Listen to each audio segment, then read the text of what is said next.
Ni cerita bekas pemain bola sepak beberapa kelab ternama dalam negara kita dan pernah menjadi pemain kebangsaan. Tak segan dan tak malu untuk meneruskan hidup dengan berniaga dalam bulan Ramadan.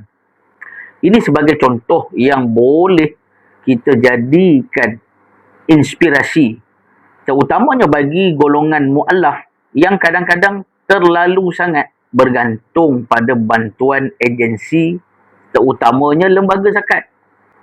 Sebenarnya rezeki Allah ni sangat-sangat luas. Apatah lagi di dalam bulan Ramadan yang penuh barakah ini. Jangan rasa malu ataupun rasa segan, malah jangan ada sikap malas untuk memajukan diri kita dalam apa bidang sekalipun. Terutamanya pada mu'alaf.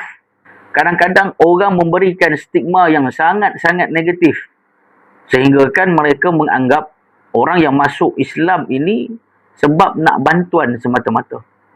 Islam ini tak mengajar umatnya menjadi orang yang malas dan hanya duduk mengharapkan bantuan. Tetapi agama Islam ini mengajar umatnya untuk terus berjaya dan berusaha menjadi manusia yang berguna dan memberikan pula manfaat kepada orang lain. Harap-harap korang fahamlah. Dapat?